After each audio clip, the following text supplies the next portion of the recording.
Hey guys, what's up? Welcome back to my channel. Hi, if you're new here, I'm Kat, and welcome to...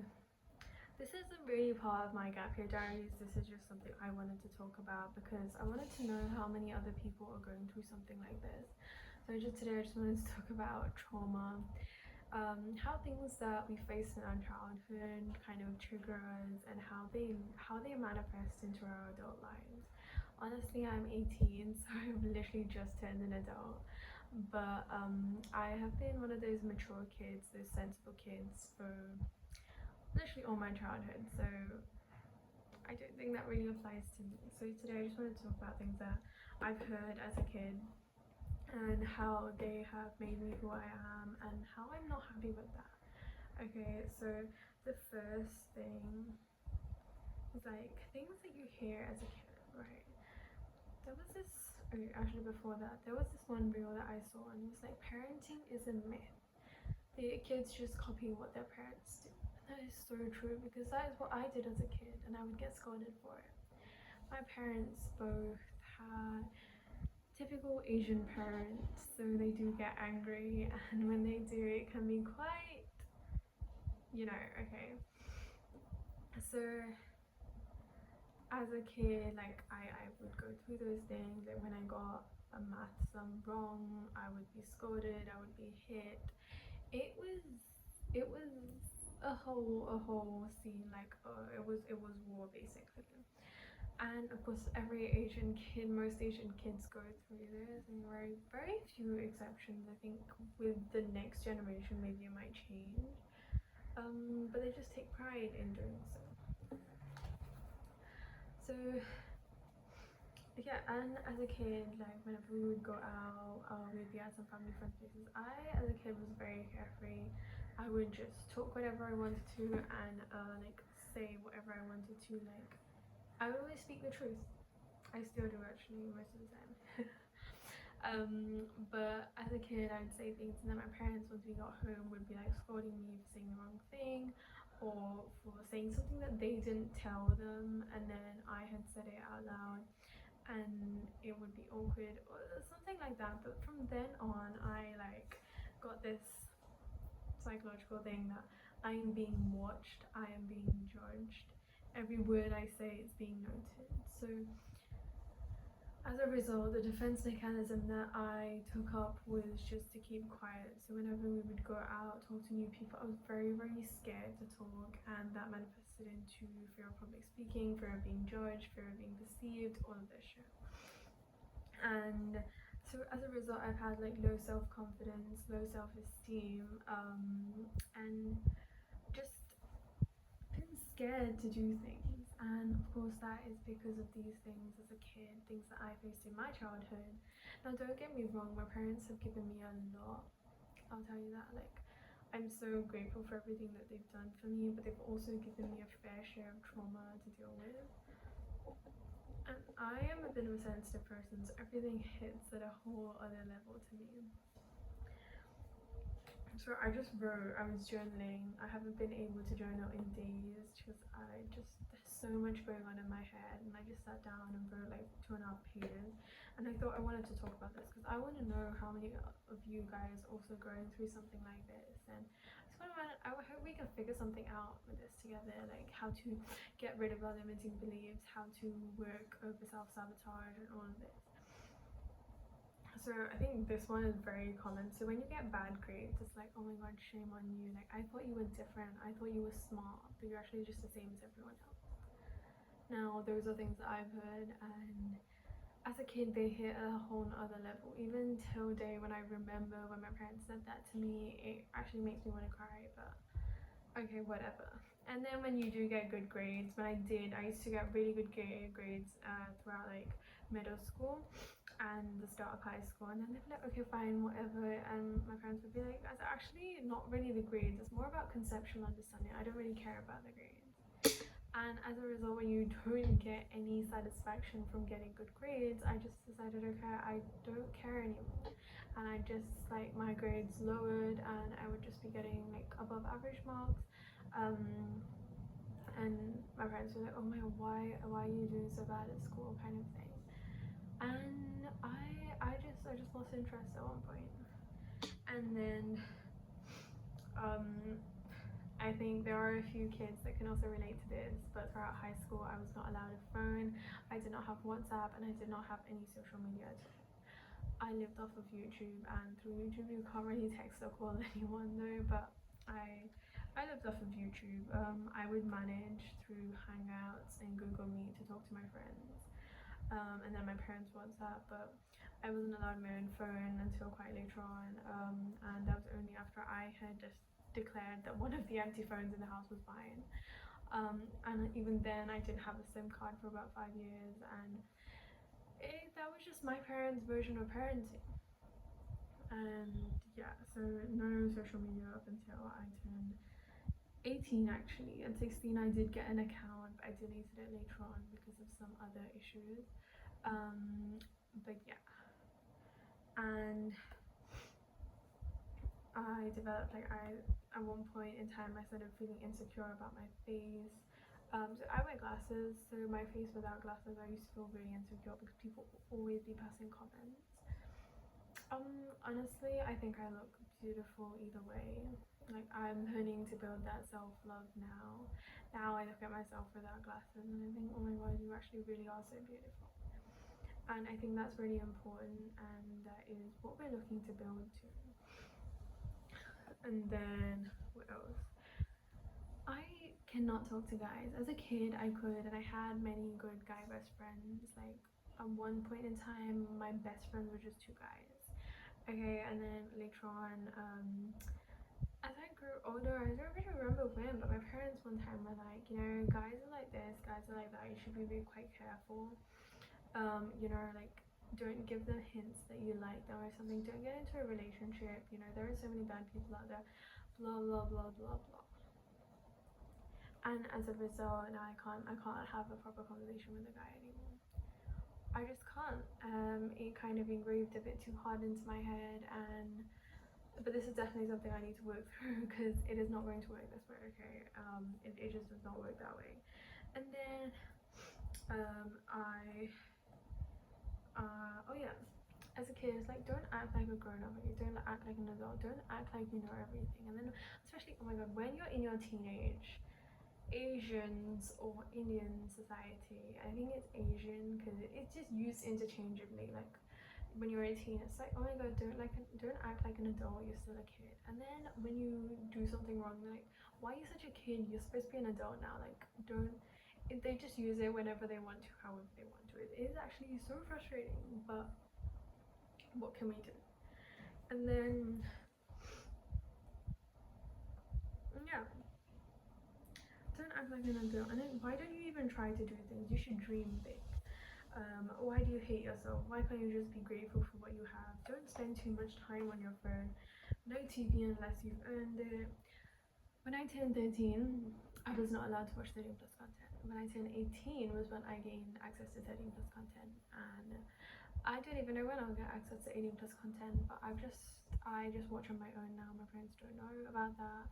Again, I know my limits, I know what I want to watch, so I am just a person who watches C-dramas, K-dramas. Right now I'm into C-dramas. Again, when I asked my parents, they said no, but actually rebelling there and watching them anyway was one of the best decisions I made because they have taught me so much. Like, C-dramas are they just hit at a different level. Like, the life lessons, the characters, the depth. And I am someone who loves storytelling, story writing. I've always written stories as a kid, so I draw so much inspiration from them, and till date, like, it is something that I've never regretted. I'm very glad to actually push past that boundary. And the thing is, your parents kind of build this mini world for you in order to protect you, right? And my parents are very funny. You can't say that they're strict because they're not, but you can't say that they're not strict because they are. And it is just so confusing sometimes, but the amount of rules they have is frustrating. And okay, so one second, I'll come back to this, okay? And then, oh yeah, so recently my parents said, okay, wait one second. So as I mentioned earlier, I'm someone who's taken pride in being the good girl, being the mature kid, all of this, right? Recently my own parents said to me, you're so spoiled. I was like, I'm sorry, what? I'm sorry, what? And then I was like, what? And then they're like, wait, you're not spoiled in the normal way. You're kind of like, you know, you need air conditioning all the time, you can't stay in the sun for too long, that kind of spoil. But if you were like the normal kind of spoil, you would at least be able to survive in the world. Ouch. So what I did wrong was follow what you told me to do, right? Can I just confirm that there? So the thing that I did wrong was follow and listen to what you told me to do, and because I did that, I am now at fault. Wow, thank you. Wow. My parents, after saying that, still continue to tell me to do things, to listen to what they're saying. How do you expect that? That when my parents said that, my world kind of shook completely, because being a good kid, being a mature kid was something I took immense pride in, and it was part of who I am, the character that I am. And when you tell me that that is wrong, my foundation kind of crumbled. Okay, because you were the people who told me to do that. I really, really just don't understand that. And then, so I had this sort of toxic group of friends in high school, and I cut them out completely once I left that school. And there were multiple reasons to that. But one of the main things was just like, whenever I had like a goal, I'm someone who dreams really, really big, okay? So whenever I had a goal and I would talk about it to them, they just ridicule and just be like, oh my god, but you're not cut out for that. Oh, you don't seem that type. And they would always be passing comments like this. It wasn't once or twice. I noticed this multiple times. So eventually I just stopped telling them my goals. And there were so many things. Let's not get into that. As I mentioned, I was like that innocent kid, so I didn't really get along with the crowd. And they would like call me some scary, which means traditional in like, it means traditional, and it's a good word, but they used it in a kind of satire, sarcastic way. And let's just leave that out anyway. That will be a topic for another video. But in this, so my parents were like, oh my god, at least if you got along with them, you know how to survive in the world, because they can survive in the world and you can't. Wow. And then, you're not allowed to wear that. No, you're not allowed to get a second piercing. No, you're not allowed a tattoo. No, you're not allowed crop tops. No, you're not allowed baggy jeans. No, you can't wear that. No, don't post your pictures. Don't look like an adult. Don't put your face in the thing. Wear a mask and go out when you're traveling. No, cover yourself. Don't do this. Don't do that. Don't draw too much attention to yourself. No, don't do this. No, don't use your phone too much. Don't talk on the phone and walk on the streets. People might think something. Look at this kid, they made a business at this age. Look at that family friend, they got into Oxford. Look at that kid, look at that cousin. I mean, again, my parents don't compare, but they're always admiring other people, especially with one parent. They're always admiring other people, and that parent is the epitome, the perfect example of how to win friends and influence people.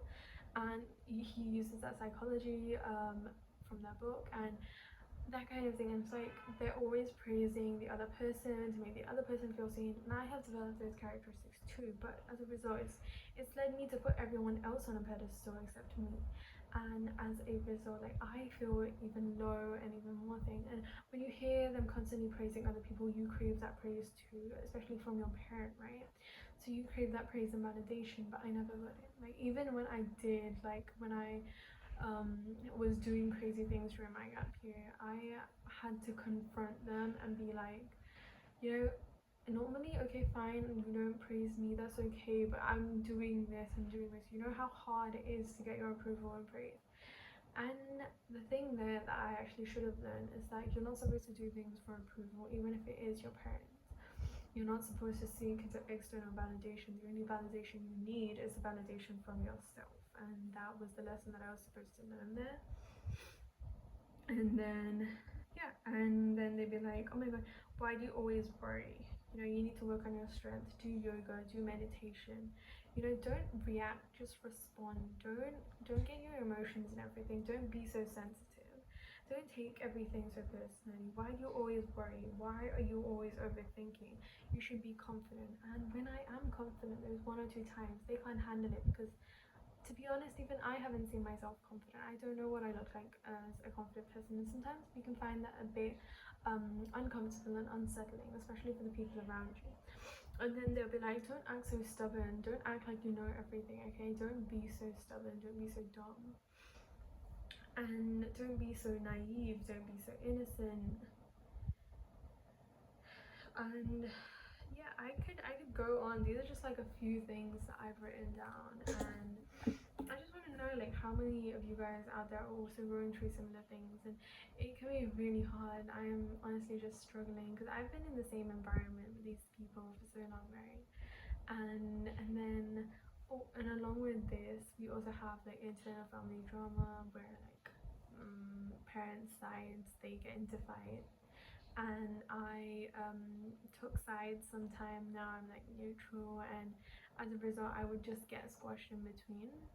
And the thing, I think this is very common with Indian households, is like they fight and then they act like best friends the very next second. And usually they're just like ego issues. Everyone has such a huge ego, and then they clash, and I don't even know what it is, okay? And for the longest time I've been like fighting, and I got stuck in between, I got squashed in between, and there's that trauma to all of this. And as a result, I have a low self-esteem, low self-confidence. I'm not very confident, and I really don't have a proper self-expression. Like, everything I do, everything I've done all my life is a response out of fear.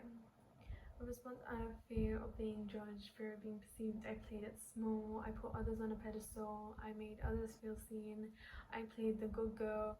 I did everything that everyone else wanted me to do, and at the end all I realized was that I just lost myself through it. So if this video is already so long, so I'm gonna conclude it. But if you are also going through something like this, please let me know in the comments. Let's connect and try and heal together.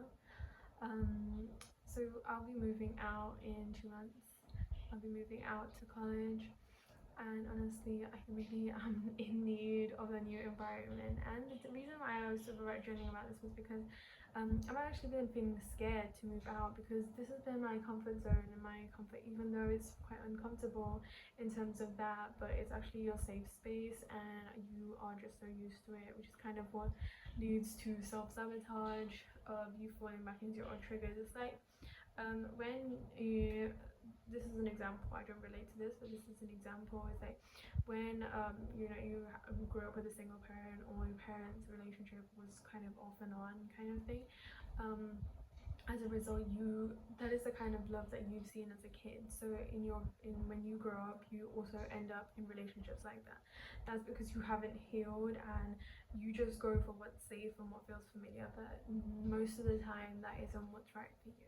So I am on this journey to heal, to move past these, and to become the best version of myself. So if you're also going through something like this, let's connect and let's talk about it.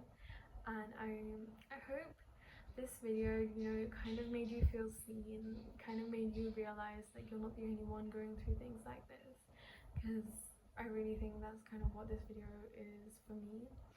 And just know that things will get better, these issues will end, and we will conquer, we will fly, and we will become like the best versions of ourselves, and help heal our inner child and make her dreams come true. Okay, so I hope you liked this video. Comment down below what you thought, and if you're going through something like this, I'd love to know. And I will see you guys in a new video. So thank you so much for watching. Love you guys so much, and bye.